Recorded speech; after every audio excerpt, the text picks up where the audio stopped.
వెల్లుర్తి సభవరం ధారవాడ మండలానికి చెందినటువంటి ప్రతి ఒక్కరికి నా మనస్ఫూర్తిగా నా కృతజ్ఞతలు అభినందనలు తెలియజేస్తున్నాను. ఏ ప్రభుత్వం అయినా సరే ప్రజలకి న్యాయం చేయలేని, ప్రజలకి కనీస అవసరాలకు ఉపయోగపడే ప్రభుత్వం మొన్న ఓడినా ఒకటి.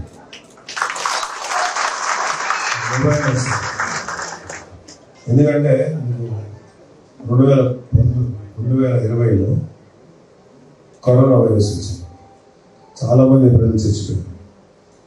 మనకు తెలియని విషయం ఏంటంటే వైరస్ మనుషులు లేదు, రాష్ట్రాలు కూడా పడుతుంది. 2019లో వైసీపీ అనే వైరస్ ఆంధ్ర రాష్ట్రానికి పడింది. కరోనా దాని తర్వాత వచ్చిన వైరస్కి మనం విరుగుడు కనుక్కున్నాం, వ్యాక్సినేషన్ వేస్తాం.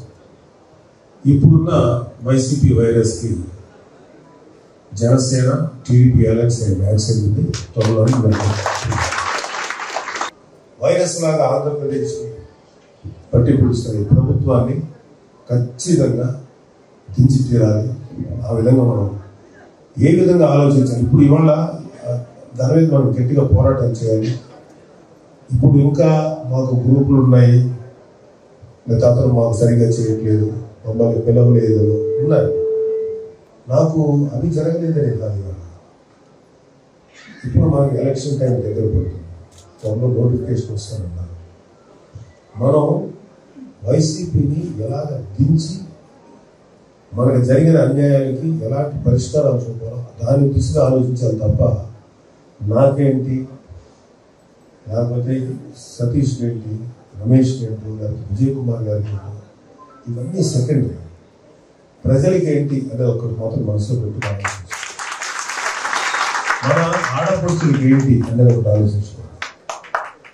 అంటే మాకు ఇవన్నీ ఇష్యూస్ అన్ని ఖచ్చితంగా సాల్వ్ చేయగలిగేటువంటి ఇష్యూస్, సాల్వ్ చేయలేకపోయినా కోర్టులోనైనా సరే పోరాటం చేయగలిగే ఇష్యూస్.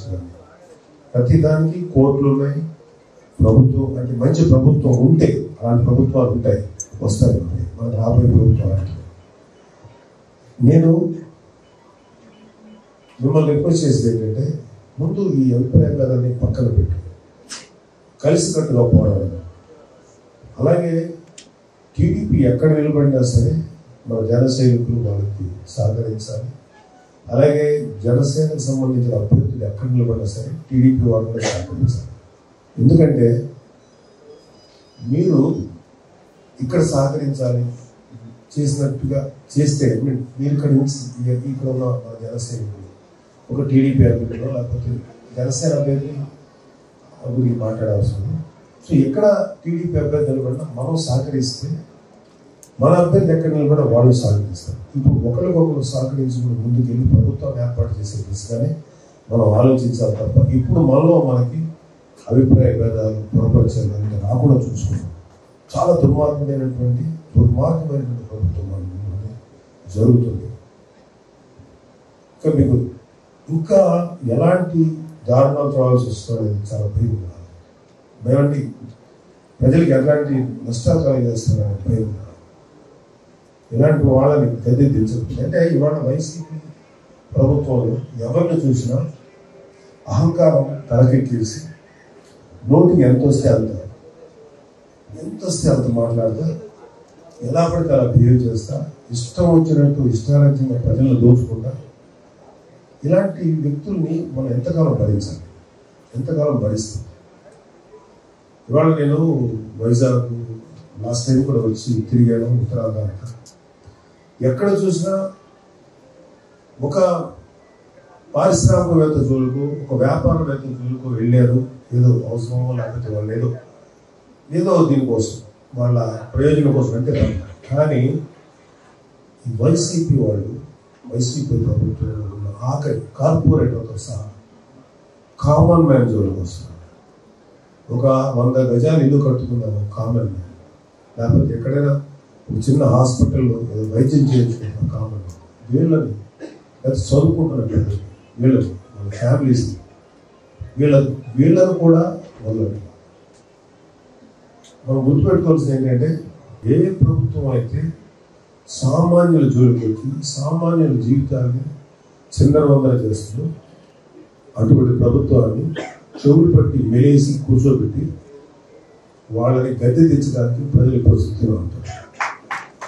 ఆ టైంలో ఒక జనసేన ఉండొచ్చు, ఒక టీడీపీ ఉండొచ్చు, ఈ రెండు కలిసి ప్రభుత్వాలు ఉండొచ్చు.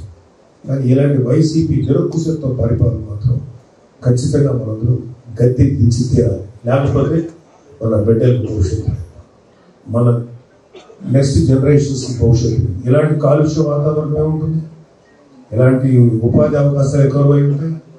ఈ ఉత్తరాంధ్ర లాంటి బ్యూటిఫుల్ జిల్లాలు, 3 ఎంత అద్భుతమైన జిల్లాలు అంటే, నేను విదేశాలు తిరుగుతున్నప్పుడు ఎంతటి బ్యూటిఫుల్ గ్రీనరీ అన్ని రకాలు ఉన్నా సరే ఎంత బాగుంది. మన ఉత్తరాంధ్ర ఎందుకు అంత వెనుకబడింది, ఎందుకు వలస వెళ్ళిపోతే ఆలోచిస్తే కేవలం నాయకుల యొక్క అలసత్వం, నాయకుల స్వప్రయోజనాలు తప్ప ప్రజల యొక్క ఏవి పట్ల.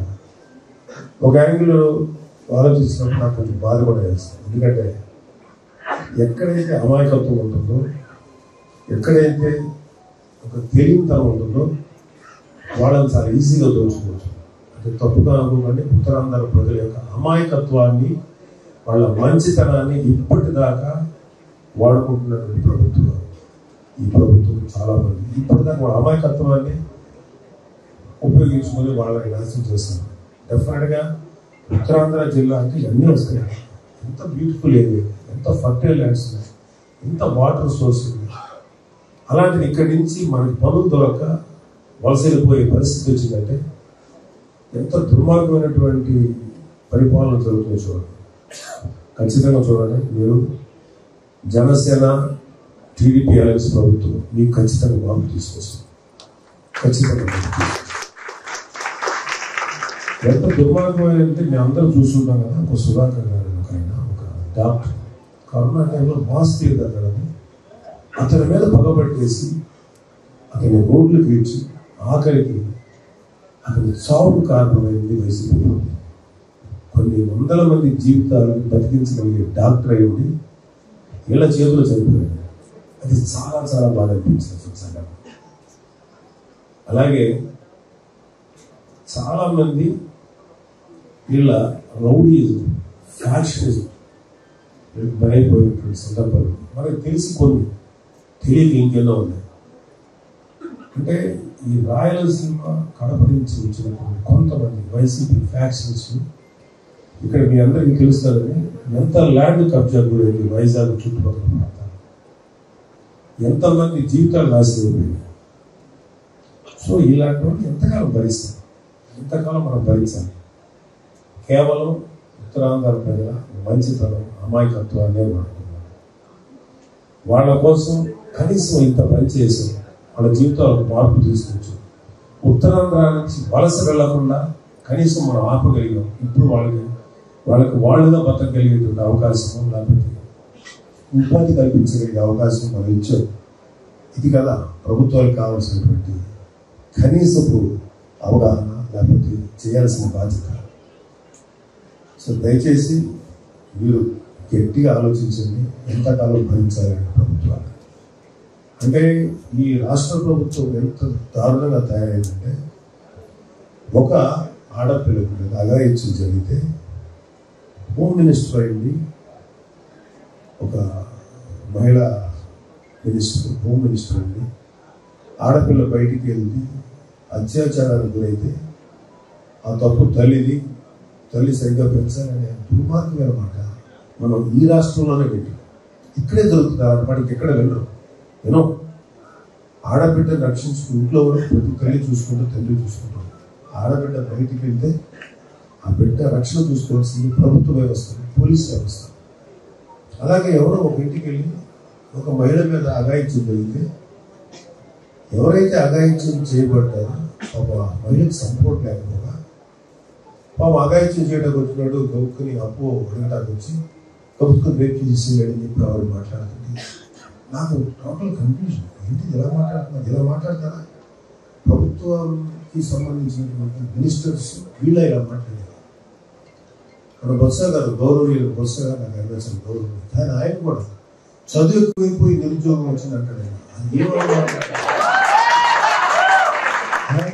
ఇంకొక మినిస్టర్ ఉన్నారు ఉత్తరాంధ్ర, ధర్మాన ప్రజలకి ఈ సంక్షేమ పథకాలు కావాలా, రోడ్లు కావాలా, ఏది ముఖ్యం అంటే రెండు ముఖ్యమే. ప్రతిదీ ఇచ్చి తీరాలి. రోడ్లు లేకుండా నువ్వు సరఫరా చేయగలుగుతావా, అభివృద్ధి చేయగలుగుతావా అంటే రెండో ఒక ఇష్యూ ఏంటంటే ఉపాధి. ఇవాళ ఒక 18-19 ఏళ్ళు దాటిన తర్వాత నుంచి ఇంకా ఎంతకాలం రా అని తల్లిదండ్రులు అనొచ్చు, ఏదైనా జాబ్ చూసుకోరా అనొచ్చు, ఏదైనా పని చేసుకోరా, కుటుంబానికి అండగా ఉండాలి అనుకుంటే వాళ్ళకి ఆ ఉపాధి కల్పించలేకపోతే ఆ కుర్రలు ఏం చేస్తారు? యువతకి ఉపాధి కల్పించినటువంటి ఏ ప్రభుత్వం అయినా దిగి తీరాల్సిందే. జనసేన టీడీపీ అలయన్స్ ముందుకు వెళ్దాం. మనకి జరగాల్సిన ప్రతిదీ జరిపించుకుందాం. మన ఆడపడుచులు కాపాడుకుందాం, మన యువతను కాపాడుకుందాం, మన భవిష్యత్తును కాపాడుకుందాం, మన రాబోయే జనరేషన్స్ యొక్క జీవితాలు మనం కాపాడుకుందాం. పొల్యూషన్ తగ్గించుకుందాం, ఈ దురాక్రమణను తగ్గిద్దాం. ఎవరైతే దురాక్రమణ చేస్తారో వాళ్ళందరికీ న్యాయబద్ధంగా, చట్టబద్ధంగా బుద్ధి చెప్పి అన్యాయం జరిగిన వ్యక్తికి న్యాయం చేద్దాం. అందరం కలిసినట్టుగా పోరాడదాం. మీ అందరి సహకారం కోరుతూ మనస్ఫూర్తిగా థ్యాంక్ యూ వెరీ మచ్.